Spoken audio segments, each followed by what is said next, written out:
Aloha mai kako. I am Kumu Julia Nālani. I'm the 51st generation healer and teacher from the lineage of Kumu Nui, Lawrence Kaliainia Kamani of Halawa Valley Molokai.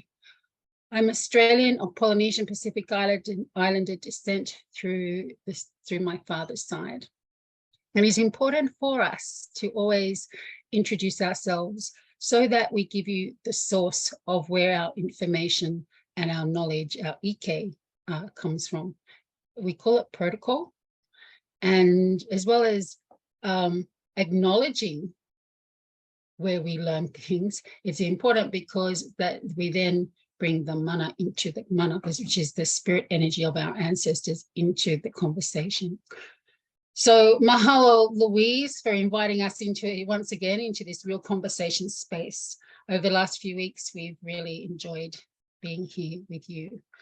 Our conversation, we have a time limit of 30 minutes. So far, we've only been able to manage that once, but you know, that's our intention. So the question again, can you just give me the question again, Louise, please? Okay, is the practice of Ho'oponopono the missing link for Lomilomi practitioners? And the short answer to that is yes. Yes, it is. Yeah, done deal. Bye. Hui-ho.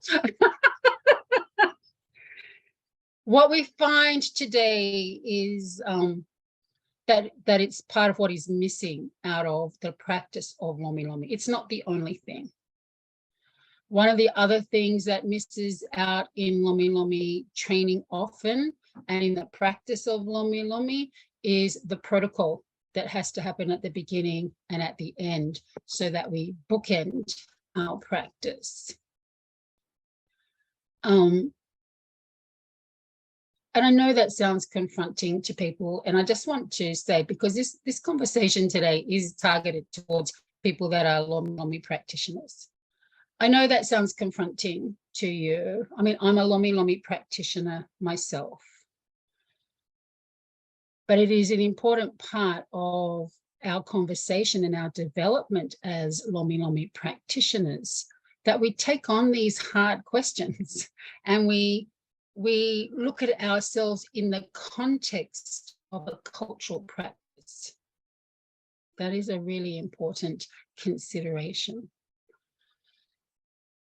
We also recognize that some people who are Lomilomi practitioners may not feel confident within themselves and where they are in their development and practice to have the depth of conversation that is required in Ho'oponopono, which is why a few conversations ago now, we talked about having healing conversations using the traditional teachings of our lineage as the baseline to give you a way in to having those conversations.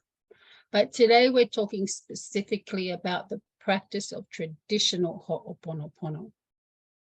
So up front, once again, I want to say Ho'oponopono is not uppercase letters underlined, big pointing fingers, not the prayer or mantra that you hear across the internet that has been publicized in certain books, which we're not going to give that any of our time and space today, and in certain organizations. Again, we're not going to give that any of our time today. It is not, I love you, I'm sorry, please forgive me, thank you. I learned this week from a client of mine when I was doing a Ho'oponopono session that they were taught that that's Ho'oponopono and they had to chant it 108 times. That is not Ho'oponopono. It's not a song, it is not a dance. And other incarnations of what seems to be unfolding across the internet. Ho'oponopono is a traditional healing process. it was traditionally done before any other healing was done.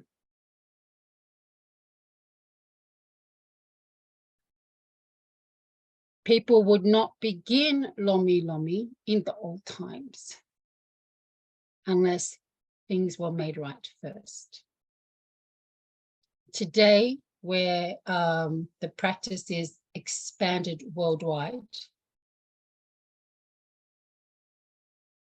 we also teach people to have the other layer of healing conversations, as I just said, rather than dive straight into Ho'oponopono. And why is that?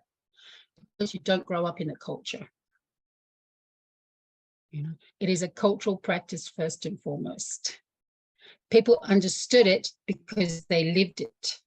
And that is one of the kauna, the layered meanings of Ho'oponopono. It is a way of life. What we teach in our Luna Ho'oponopono course is that the thinking is, if you do Ho'oponopono as a way of life, then you don't have to enter into Ho'oponopono sessions because you're already doing it as life. It's woven into the fabric. But today it's not like that so much. And it's not like that today because even within Hawaii, people don't live in those kind of ʻohana clusters and communities so much. The fact that there's wahine here, women here from outside of Hawaii and Polynesia, show you the universal application of it as a healing practice. And that's what the kupuna, the elders, have always said, that the foundation teachings, of which Ho'oponopono is one of them, is universally applicable if you understand them. Because for Lomilomi practitioners, if you are only learning the practical aspect, then you are not doing Lomilomi. That's not me saying that. That's the kupuna, the elders, saying that. You must learn the teachings and the protocols that go around it. One of those is Ho'oponopono. When we talk about Ho'oponopono, what are we talking about? The person who leads the session, if you want to put it that way, is called the Luna Ho'oponopono, L-U-N-A, not L-U-N-A-R, Luna. And what does Luna refer to? It refers to the vastness. In some ʻohana, they may call it the Haku, but in our lineage, it is referred to as the Luna. The Luna is a person who is trained to have a higher meta helicopter view of what's happening. They can see it from above because they're not down in it. They're not down in the stuff. The Luna is trained to see and understand the vastness. They understand the vastness of the universe and how things work. Which is why in our training, we always start with what we call the ABCs, or the pillars, and we learn them up front in our Path to Paʻa course, which is also stage 1 of Luna Ho'oponopono training. We train people to understand those things so that they can help themselves first and other people to understand and navigate at those ever increasing levels of sacred information, which means the more you study and practice it, the more sacred information comes to you. And remember what Uncle Philippe always said, Nothing is secret in our lineage, but everything is sacred. So when we think about that word Luna, it also tells us about movement. The movement between points. So Ho'oponopono is about movement. Our job as Luna Ho'oponopono practitioners is to move a person from a place of stuckness to a place of resolution or inner unity. And we have a word for that, and that word is lokahi. The Luna in the Ho'oponopono process is someone who also knows the vastness of what it means to make things right. The only goal of the Luna is to help a person find the Haku, the stone, the baggage that is weighing them down. And we talked about that last time we met. And once that is found and understood, then we have to color it to release it in some way. So we have to bring a person to the point where they are willing. That's a key word, where they are willing to release and let go of what's weighed them down. To be able to forget about it. And by that, we mean that it's not playing on your mind 24/7. And to not think about it as a controlling and driving force of how a person lives their life.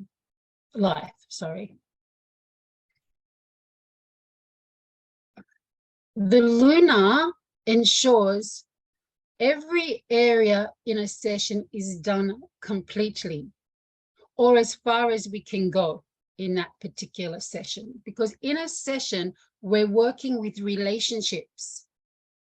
Me to my mom, me to my dad, me to my sister, me to my brother, me to my teacher, me to a colleague if it's a work problem that I've brought forward.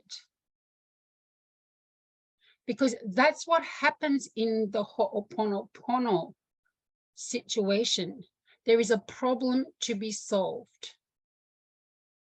And we can only solve that problem by working out what's entangled around it and where all those entanglements are. Where do they lead? We have to help people unravel those knots in relationships, which create knots within themselves. We help people to see very clearly what is going on here and to get the right distance from it. So then they can take the next step, which is to color, to release it. And then there is a process for that, excuse me.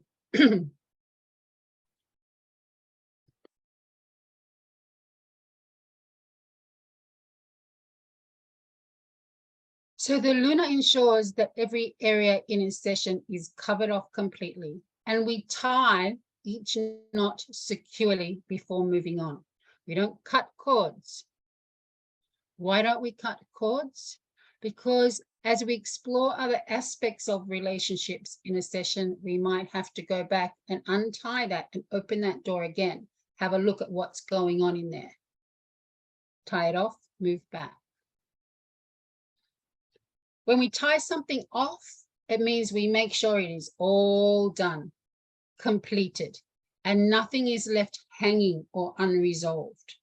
So there should be no questions about the pohaku, the baggage, and your relationship to it.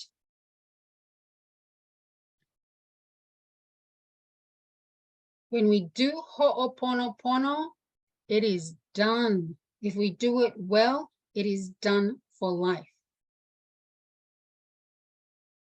And then there is work that the client out with you or with me, if I'm Luna. Those are restitutions or actions. The things that they have to take out of their session and put into place in their life. That's what anchors it. And really, that's where the real work is. My husband and I were talking about this yesterday.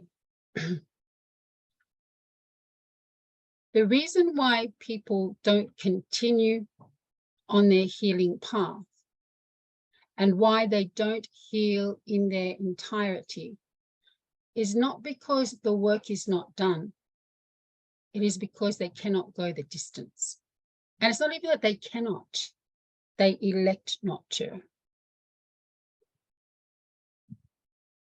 Because to continue on the healing path means that you are required to retrain yourself in your life. If you have done Ho'oponopono, then what you have done before that was anchored in a pohaku is now anchored in something else. Healing. But that healing is like any plant. Its roots have to take hold. We have to water it. We have to feed it. We have to malama. We have to care for it so that that healing can grow. And when that healing grows, we grow with it. We grow in a different direction to how we grew before, because we are growing from a place of unity, wholeness, healing. But we also have to train ourselves, especially our mind, to remind ourselves that the healing is done. So when we are doing Ho'oponopono sessions with people, we are in fact giving them the tools and resources to carry on, so that they don't keep living the wounding, so they don't keep living their present life through the rear vision mirror. And sometimes there is a price to pay for that. There is a cost. Sometimes the people around you don't want you to change. They find it difficult when you change because it's unfamiliar to them or other reasons. And so then you're equipped as the client to look at those relationships, and then you get to decide something. Do I want to stay in that relationship? Do I need a whole new set of terms and conditions for my staying in that relationship? And you can only make those decisions clearly because you are clear. You can only make them because you are empowered. You can only make them because you're powered by something different. Before Ho'oponopono, people are powered by fear. When we understand the fear, we understand what it is, what's holding it in place, then we can heal it. When we've done the work, we become powered by mana, the spirit energy of the ancestors.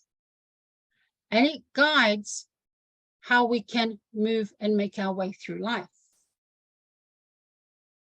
So that's the huakai, that's the journey we take people on when we engage and enact the process of Ho'oponopono. We give them, as Lomilomi practitioners, we give them a gift. And you know what that gift is? We give them freedom. We give them the gift of freedom. We give them the gift of clear seeing. We give them the gift of being able to know, absolutely know, where they are at any given point in time. We call that, we have a name for it. It's called Paʻa, which is why the stage one of our course is called The Path to Paʻa, which you all always can do as a standalone course. It's about the path to Paʻa. And it is a path. Deborah has made this point in previous conversations, and it's the point that my husband and I were talking about. People step off the path because they don't want to continually do the work. And there are times when you continually do that work where it does feel relentless, where it does feel, oh man, this is too much. Like, when is this going to stop? Because as you change, other conditions will come forward, but you've got the tools up front because you've done the process to see it and recognize it for what it is, so you don't get caught in it. And that's also where it's an excellent resource to be a Lomilomi practitioner, because then you can also offer your people respite from that when they get on the table. You can offer them nurturing. So whilst you're working deeply into the layers of the physical being, you're also able to offer them that care, or if you like, that time off. And that's sometimes how I do it too. When people come to me, we will do Ho'oponopono, then we will do Lomilomi, because it moves out the residual area and it gives them that sense of holding and care and feeling safe as well. And that's important. It's important in a healing process that our clients feel safe. They feel safe with us. They feel held. And importantly, they feel grounded. You know, our processes are deeply spiritual, but they're also firmly grounded. There's no off with the pixies. If someone if someone is going, if I think they're sort of heading that way, then I have to pull them back. I don't let them leave unless I know they are grounded. And then I have other caring work to do in the days and weeks that follow. Sometimes people will do Ho'oponopono with me, and they may come back, the following week for their Lomilomi. It depends. It depends. But the point is, they're both cultural practices, and they both need to be done as part of the suite, I guess, the suite of what you offer to your clients. Our process hasn't changed. The process is still the process as it was brought by the ancestors as they moved across the Pacific into Halawa, into Molokai. What has changed is more and more we do one-on-one work with people. It was always done in an ʻohana, a group context. Not always, but generally. But times are moving. We are in a different time period. And so we have to be able to move with it whilst maintaining the integrity, that's the key word there, integrity of the practice itself. When we don't do that, when we want to make it something else, we are in fact creating and committing cultural misappropriation. Not cultural appropriation, misappropriation.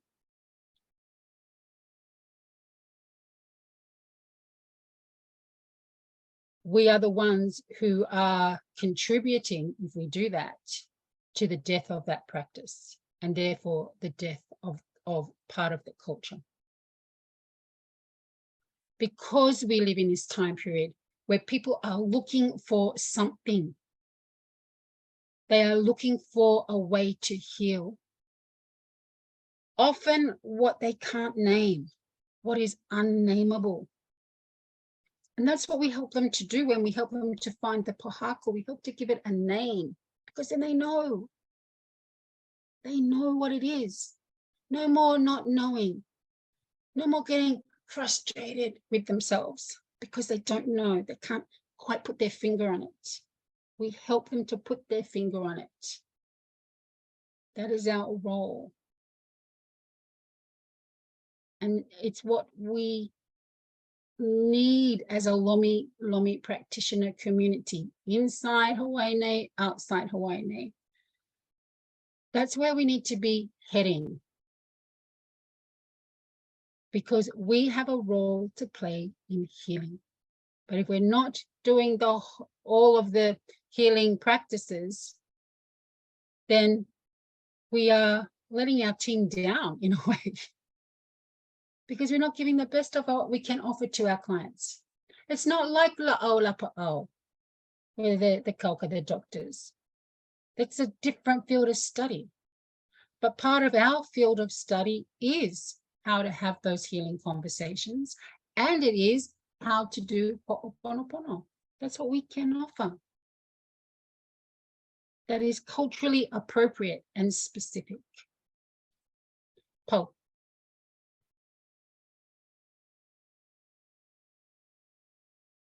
Mahalo, because I was just about to say we've hit our timing limit that we were trying to achieve. And we had an intention for. Mahalo. And I'm only going to add a bit, and I'm going to come from a client perspective. So as a client of Lomilomi healing, as a client of Ho'oponopono, going through that process, there is only one word I can describe when I've had a Ho'oponopono session followed by a Lomilomi session, and that's the word peace. And that's really for me, that's what happens. And also, I'm just asking, please, Lomi practitioners in Ireland and the UK, step forward. I'm traveling around the UK at the moment. I can't find a Lomi practitioner that has the training that I need as a client to go through that process. And I'm really looking for it. So please, come forward. Mahalo, Paʻa. Mahalo, Kumu and Deborah. Wow, this has been a really important conversation, especially for me as a Lomilomi practitioner and teacher. And I know that, well, I don't know, I hope that my students are listening, and that, okay, I'm going to pule and just include this intention in the pule to close off. Is that okay? What I was going to say. Okay.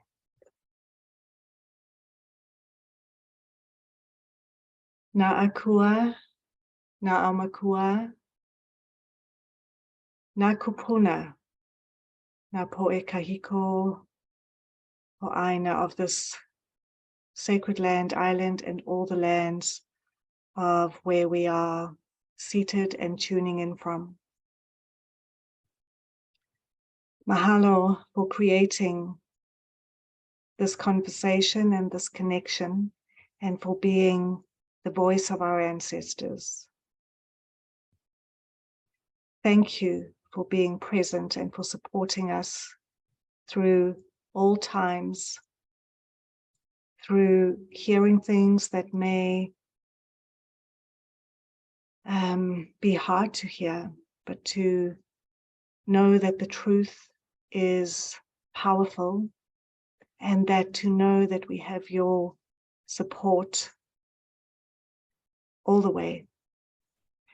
And all we have to do is pray and tune into that support, and also know that we have a wonderful Lomilomi healing and Ho'oponopono community that are here to guide us, support us, and to help us grow in our practice as practitioners doing healing work, so that we can know, so that we can become Paʻa, and that we can help others just for the greater good of all. And we thank you, mahalo you so much for that.